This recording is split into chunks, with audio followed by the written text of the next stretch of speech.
আসসালামু আলাইকুম।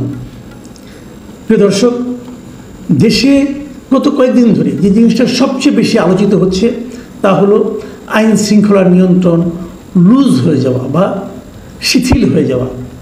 মানুষ যেখানে সেখানে ছোটোখাটো ঘটনা নিয়ে মারামারি করছে, খুনোখুনি করছে, ঘোষণা দিয়ে একটা বাড়িতে হামলা চালাচ্ছে এবং নারী সহ মা সন্তান সহ 3 জনকে পিটিয়ে হত্যা করছে,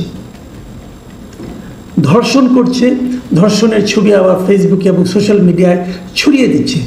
সারা দেশে একটা মবের আতঙ্ক তৈরি হয়েছে। পুলিশের যে পুলিশ স্টেশন সেটা ঘেরাও করা হচ্ছে এবং ঘেরাও করে আসামিকে ছাড়িয়ে নিয়ে যাওয়া হচ্ছে, পুলিশ স্টেশন ভাঙচুর করা হচ্ছে। কোথাও আবার দেখা যাচ্ছে একজন লোককে ধরে নিয়ে বলা হচ্ছে এই স্বৈরাচারের অথবা ফ্যাসিস্টের দোষর একে অ্যারেস্ট করতে হবে, তার বিরুদ্ধে কোনো মামলা থাকুক বা না থাকুক সেটাও করতে বলা হচ্ছে। দাঙ্গা হচ্ছে, মারামারি হচ্ছে, অপহরণ হচ্ছে। এগুলো আমরা ব্যাপকভাবে মিডিয়াতে দেখছি, আমাদের আশেপাশে দেখছি। কেবল মিডিয়াতে দেখছি তাই নাই, কিন্তু মিডিয়া পড়ে আমরা জানছি না, আমাদের আশেপাশেও দেখছি এই ঘটনাগুলো ঘটছে। মানুষ নিরাপত্তাহীনতায় ভুগছে। মানুষ জানে না রাস্তায় বের হওয়ার পর যদি তাকে কেউ কোনো একটা স্বৈরাচারের দোষর হিসেবে ট্যাগ দিয়ে মারধর করে তাকে ফেরানোর জন্য কেউ আসবে কিনা এটা কেউ জানে না। এমন অবস্থায় আজকে প্রধান উপদেষ্টার অফিস থেকে একটা প্রেস ব্রিফিং করা হয়েছে এবং তারা দাবি করছে যে বিভিন্ন মিডিয়ায় অপরাধ বৃদ্ধির যে খবরাখবর আসছে এটা আসলে পুরোপুরি সঠিক নয়। এবং এই বিষয়টা প্রধান উপদেষ্টার যে সামাজিক যোগাযোগ মাধ্যম আছে, ফেসবুক পেজ আছে, সেখানেও এই বিষয়টা উল্লেখ করা হয়েছে, উনিও লিখেছেন। এবং ইন্টারেস্টিংলি হলো সেখানে এর সাপোর্ট হিসাবে তারা পুলিশের দেওয়া 2টো পরিসংখ্যান উপস্থাপন করেছেন এবং এই পরিসংখ্যানগুলিতে তারা নানা ধরনের চিত্র দেখিয়েছেন। একটা হলো গত 2020-এর জানুয়ারি থেকে 2025-এর জুন পর্যন্ত তারা একটা বছর ভিত্তিক পরিসংখ্যান দিয়েছেন। আরেকটা দিয়েছেন যে এই 2024-এর সেপ্টেম্বর থেকে 2025-এর জুন পর্যন্ত প্রতি মাসের একটা হিসাব তারা দিয়েছেন। বিভিন্ন বিষয়, ডাকাতি কত হয়েছে, দস্যুতা, খুন, দ্রুত বিচার, দাঙ্গা, ধর্ষণ, অ্যাসিড নিক্ষেপ, এরকম নানাগুলি ক্যাটাগরিতে তারা এগুলো দিয়েছেন। এবং এটা দেওয়ার মাধ্যমে এর উপর নির্ভর করে তারা বলতে চেয়েছেন যে এই সময় আসলে অপরাধ তেমন একটা হয়নি। প্রেস ব্রিফিং যেটা হয়েছে সেখানে প্রধান উপদেষ্টার যিনি উপপ্রেস সচিব আবুল কালাম আজাদ মজুমদার, তিনি যে জিনিসটা বলেছেন, আমি কিন্তু 2-1টি জিনিস আপনাদের পড়ে শুনি। উনি বলেছেন গত 10 মাসে বড় অপরাধের ক্ষেত্রে স্থিতিশীলতার প্রবণতা দেখা যাচ্ছে। মানে যে অপরাধগুলি বড় বড় অপরাধ, খুন টুন হাবিজাবি, এগুলির ক্ষেত্রে স্থিতিশীলতা দেখা যাচ্ছে, মানে বাড়েও নি কমেও নি। আচ্ছা, আর বলেছেন যে 2024 সালের সেপ্টেম্বর থেকে 2025 সালের জুন পর্যন্ত সরকারি অপরাধ পরিসংখ্যানের ভিত্তিতে যে কথাগুলি পাওয়া গেছে, তিনি বলেছেন চলতি বছরে অপরাধের ঘটনা তীব্রভাবে বেড়েছে। পরিসংখ্যান মতে এমন দাবি পুরোপুরি সত্য নয়, মানে বেড়েছে কি বাড়েনি এই জিনিসটার ব্যাপারে ওনার বক্তব্য হলো আমরা যদি পরিসংখ্যানের দিকে তাকাই তাহলে আমরা বলবো যে বেড়েছে যে, এবং দাবি যারা করছেন দাবিটা ঠিক না। মানে অপরাধ বাড়েনি, এটা আমাকে আপনাকে বুঝতে হবে পরিসংখ্যানের দিকে তাকিয়ে। পরিসংখ্যান বলছে বাড়ে নাই। ভাই, আপনি কি পরিসংখ্যান দেখে টের পান যে আপনার পাশে পাশে মারামারি হলো কিনা? ওই যে মিটফোর্ডে চাঁদার দাবিতে অথবা যে কোনো কিছুতে একটা লোককে যে পিটিয়ে মেরে ফেলা হলো, ওই লোক কি পরিসংখ্যান দেখে তারপরে দোকান খুলেছিল? তাহলে তো তার মরার কথা ছিল না।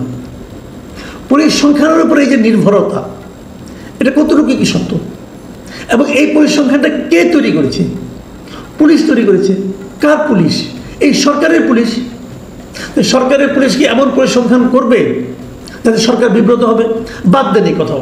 সরকারের পুলিশ যখন একটা খুনের হিসাব করে অথবা দাঙ্গার হিসাব করে, কোন দাঙ্গা করে তারা বলতে পারে। যে সমস্ত দাঙ্গায় তাদের এখানে মামলা হয় সেগুলো নিয়ে তারা বলতে পারে।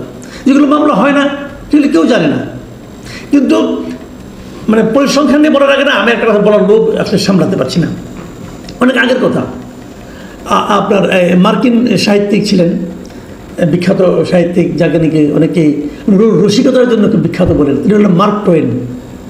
মার্ক টোয়েন একটা কথা বলেছিলেন, উনি বলেছিলেন, উনি আসলে নিজের নামে বলেননি, উনি দাবি করেছিলেন যে ওই সময় যে ব্রিটিশ প্রধানমন্ত্রী ছিল বেঞ্জামিন ডিসরেলি, তিনি নাকি কথাটা বলেছেন বলে মার্ক টোয়েন দাবি করেছিলেন।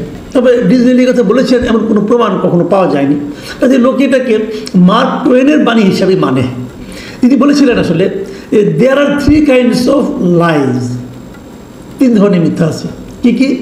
Lies, damned lies and statistics. যদি বাংলায় বলি, মিথ্যা 3 ধরনের মিথ্যা আছে। একটা হলো মিথ্যা, একটা হলো জঘন্য মিথ্যা, আরেকটা হলো পরিসংখ্যান। পরিসংখ্যান দিয়ে অনেক মিথ্যাকে এস্টাবলিশ করার চেষ্টা বিভিন্ন সময়ে বিভিন্ন সরকার বিভিন্ন দেশের ক্ষমতা ধরা করার চেষ্টা করেছেন, কিন্তু পরিসংখ্যানের উপর বেশি নির্ভর করা ঠিক না।